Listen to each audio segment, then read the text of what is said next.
I think that many people have a kind of misconception about what romance stories are and what they do for their readers. They assume that romance stories are romantic stories and that they are supposed to tell us a soft, fluffy story about this ideal, impossible kind of love that is too good to be true. But in reality, romance stories are simply stories about relationships, and relationships are messy, difficult, and often painful, especially when the people involved are traumatized and were never taught how to love others in the first place. And while I do recognize that stories that center trauma can be hard to read, I also think that they have their unique impact. That said, not all of the stories I'll talk about today deal with trauma with a capital T. But all of them feature relationships that are messy and imperfect, because to me, that is what makes them human. I also try to keep a healthy mix of novels and manga, heterosexual boys love and girls love, because I realize that in all of my video essays I keep talking about things I love, but I never actually shared the stories that I personally find meaningful, that are my favorites. We're doing 9 today, although I have many, many more, but let's start with 9. Number 9. Sleeping Beauty. When we talk about trauma, we usually think of bad things that happened to a person directly, rather than broader societal injustice. Bad therapists try to make us well-adjusted to sick societies. But of course, social injustice is a form of trauma, one that inevitably shapes relationships. That's why I wanted to start with a historical romance most of you definitely haven't heard of, because it was written in the 90s. It's about a very wealthy courtesan and a somewhat younger scholar. One of the reasons I love historical romance is that it allows us to reclaim narratives about what women in the old times were actually like before they had rights, when survival often depended on men. The heroine, despite being born a nobody, used up and exploited by her noble employer, manages to build a life for herself, off of men who quite literally use her as an object. Obviously, building trust and navigating through relationships in a society that considers you a very desirable, but also a shameful to desire object is rather difficult. And like most romance novels, this has a happy ending, but it kind of feels like it's there to comfort you, the reader, so that the realities of the heroine's life don't feel too depressing. And I think that's on purpose, which is why this novel is literally named after a fairy tale. We know very well that people like her didn't get to be happy. And as a bonus point, because she's a courtesan, she's no blushing maiden, and I'm definitely sick of blushing maidens in romance stories. So despite being written in the 90s, it feels much more modern than many of the shadow daddy plagued romances that hit the market today. Number 8. My Beautiful Man. My Beautiful Man is a Japanese boys' love story, originally a novella with a manga adaptation that I also love. To me, it's one of the best stories that showcases how love, especially romantic love, is incredibly selfish and is more about the needs and the desire of the person who is in love rather than the person at the receiving end of it. It follows Hira, who falls in love with his classmate Kiyoi, and in his head literally makes him into a god. He finds everything about him to be beautiful, every little gesture, every little glance. Kiyoi, on the other hand, treats Hira like an errand boy. He is much higher up the class social ladder. At first, this sounds like a pretty uncomfortable story to engage with. Why would you enjoy a story about the class loser who's hopelessly in love with the most beautiful boy in class, especially when it's unclear whether he even likes guys in the first place?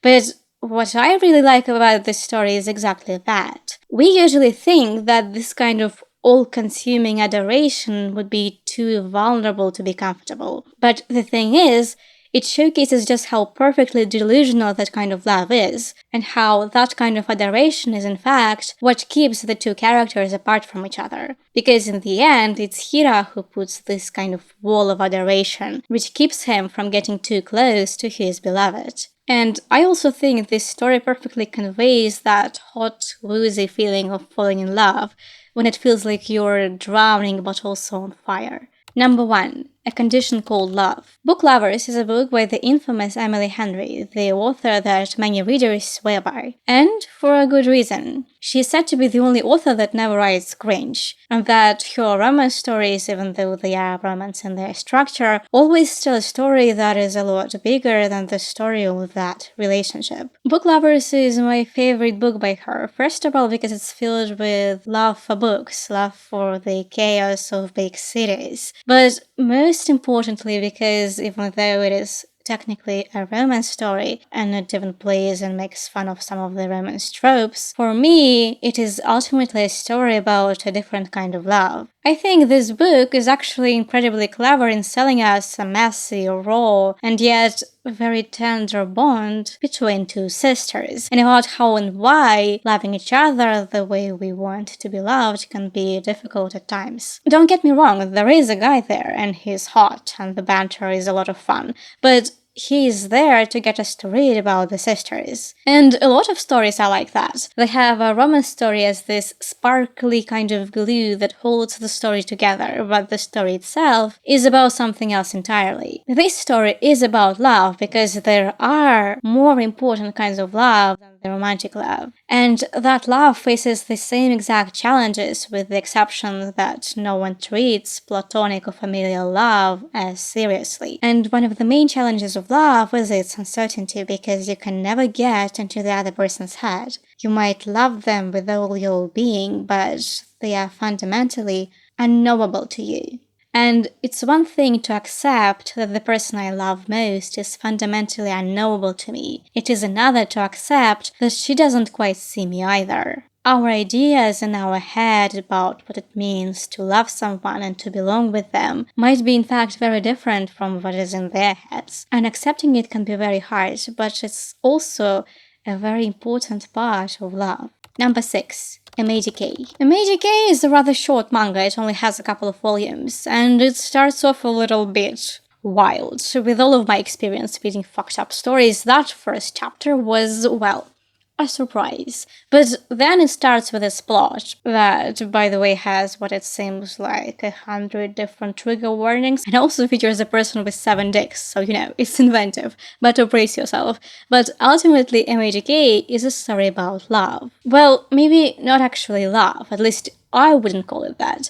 In one of my videos, I mentioned the Greek term kathaxis. That is, when a person is really attached to someone, when they feel a lot for that person and invest a lot of feelings and emotions in them, but don't actually love them, because loving means actually caring for the other person's well-being, not just wanting to possess them and own them. That is how some people can be abusive and then claim that they love that person, for example. Of course, that's not love. But that kind of attachment is sadly what many people confuse with love. So for a lot of people, MADK would seem like a tragic story about love, but I would say it is actually a story about kathaxis. The main character essentially has an object of passion and wants to completely and utterly destroy him in that passion, make him his. But possessing another human being, okay, in our case a demon being, is pretty much impossible. Essentially because the main character doesn't really know much about the person that he wants, and because he puts him on a pedestal of love and lust and desire and everything else, he doesn't really get much chance to face the real him. So he is essentially in love with the image that he has in his head. Of course, that image, that mirage, is essentially impossible to grasp or to own, which creates a cycle of people who get attached to mirages inside their heads and even end up calling these feelings love.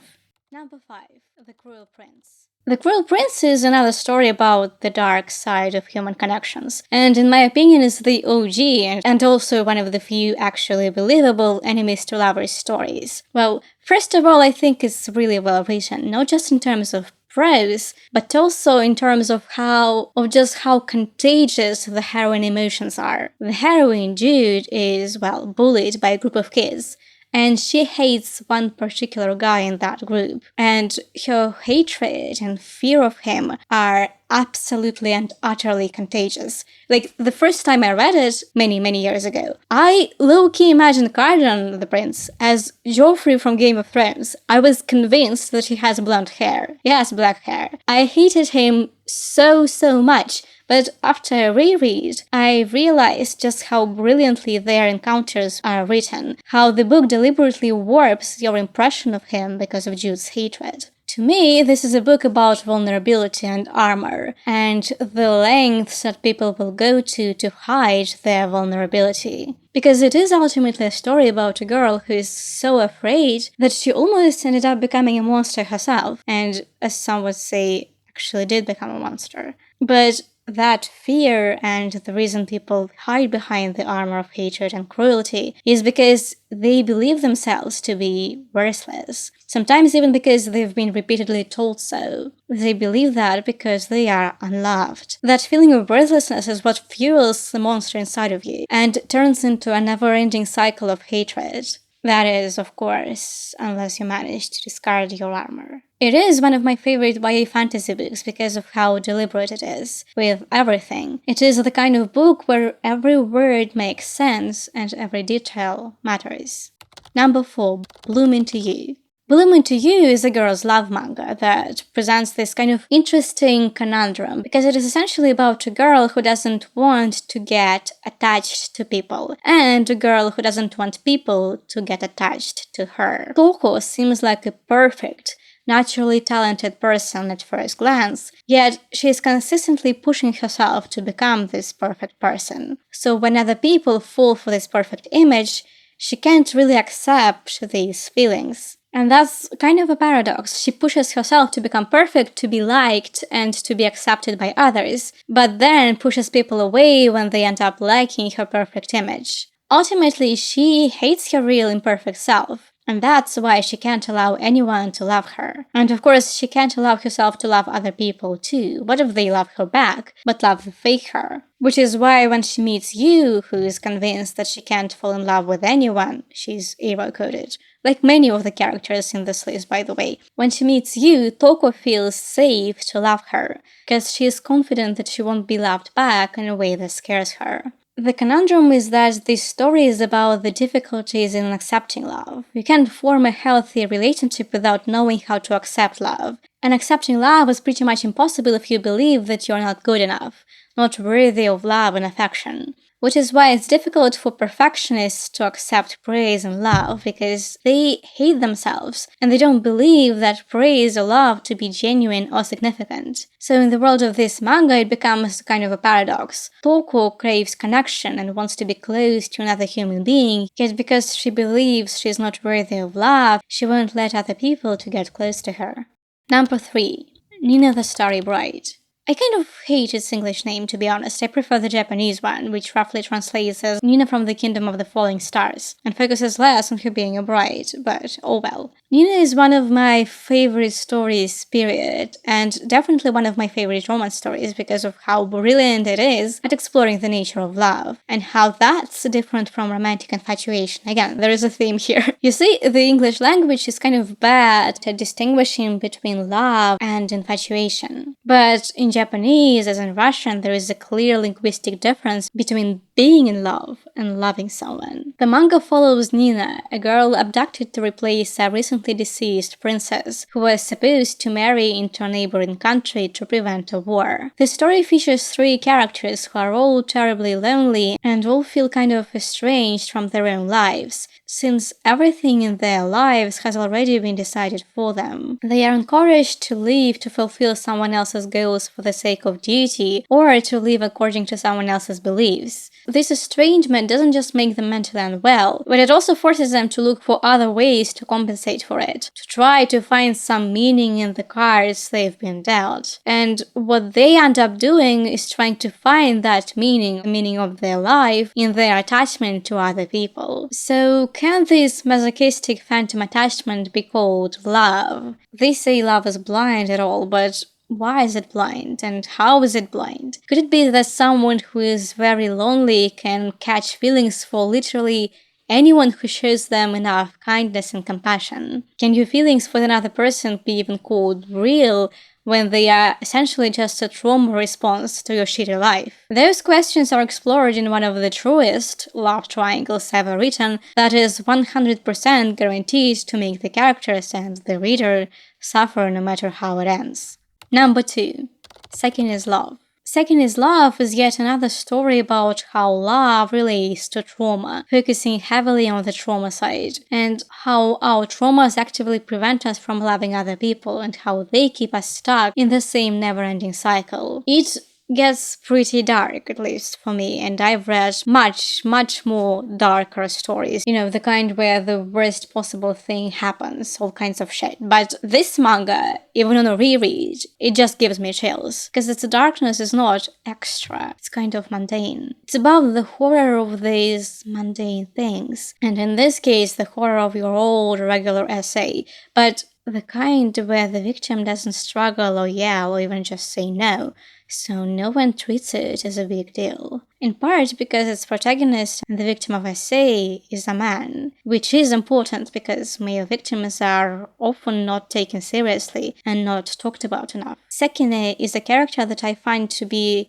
extremely relatable, at least for me. He's someone who has led his whole life in passivity, having people placing various roles on him, silently accepting those roles, and never even considering what he wants on his own for himself. He's someone who is good at everything and looks absolutely perfect, but he is empty inside. He has no hobbies, no loved ones, nothing. He feels like he's missing some sort of screw that makes him a human being. He is desired by many but is empty and awkward and absolutely passive. He is wanted by everyone but has nothing he wants for himself. I find his passivity to be horrifying. He lives his life as if he's a doll that can be touched and played with by other people. So his story is about his developing love, about him finally finding something on his own, about him finally allowing himself to want something and someone for himself. Love in this context is shown to be this invigorating force that helps you out of your passivity because it makes you want something, desire someone, not just be desired by others for things you don't even understand. Because love is a feeling where you can become the actor in your own desire, to get something that you want rather than being a passive object to be desired by others. Number 1. A Condition Called Love. A Condition Called Love is probably one of my favorite stories about love and relationships of all time. Because I think that of all the stories about love, longing, belonging, obsession, and limerence, this is the one. It deconstructs these concepts in a gentle yet firm manner. If love or limerence is a condition, a sort of sickness, then how do you catch it? And most importantly, how do you get better? The manga follows Hananoi, who is really intent on finding his soulmate because he is convinced that only true love will save him from his loneliness. And Hotaru, yet another ill-recruited character, a girl who is wary of love because she has seen people go crazy and very cruel over it. And their story is kind of backwards in a way. It starts with the characters getting together because Hananoi randomly asks her out and Hotaru just as randomly agrees. Both because she's too much of a nice girl and also because she's hoping to find out what it is about romantic relationship that makes people turn so crazy and cruel. It becomes clear from the beginning that Hananoi is, well, a little intense, and the strength of his feelings is a little puzzling, well, for everyone. He says that he doesn't need friends and doesn't need any other interests or goals other than being with her and making her happy. He is intense but not creepy though. He respects boundaries and knows that no means no. He is a sweet guy, but as the story progresses, we and the heroine become more and more concerned for him. But even though this story starts out with an unhealthy attachment, it is literally the story about healthy relationships. Because unless you are a very stable, very secure person with no past traumas, no fears, and no insecurities, you will suck at loving others, at least at first. Healthy relationships are worked for, they don't just randomly happen. It's only by setting and respecting boundaries, saying clearly what's on your mind, and working to understand the other person can you build a healthy relationship. Hananoi is painted to have this yandere appeal in the first volumes, but eventually has one of the most impressive character arcs. But unlike a lot of yandere love stories where this kind of character arc is triggered by the heroine who manages to understand or fix her lover and partially correct his behavior, here the change is triggered by Hananoe himself, because he realizes just how selfish he is in his obsession. And a lot of the things we think we do for our loved ones are in reality very selfish, and Hananoe slowly learns how to love someone without pressuring them, how to really love someone unconditionally and not just as an investment to be loved in return. People are not vending machines. You can't just insert love on them and hope that love will fall out back. But he is able to change because his feelings for Hotaru are genuine. And I actually think that he and not Hotaru, although I think that Hotaru is a more unique character because she is a uniquely secure person who always says what's on her mind, who doesn't sulk, who's really open about what she wants. That is who is she, a goddess? Anyways, I think that even though Hotaru is technically the protagonist, I think that Hananoe is the character who is supposed to resonate the most with the readers, to make us question how selfish we are in our own love. And if there is one story that you will take from this video, it should be this one. I love it, and I'm literally begging you to read it. I truly believe that if everyone read it, we'd all become a little better at relationships in general. We'd learn how to convey our feelings and stop hurting our loved ones so much. Thank you for listening.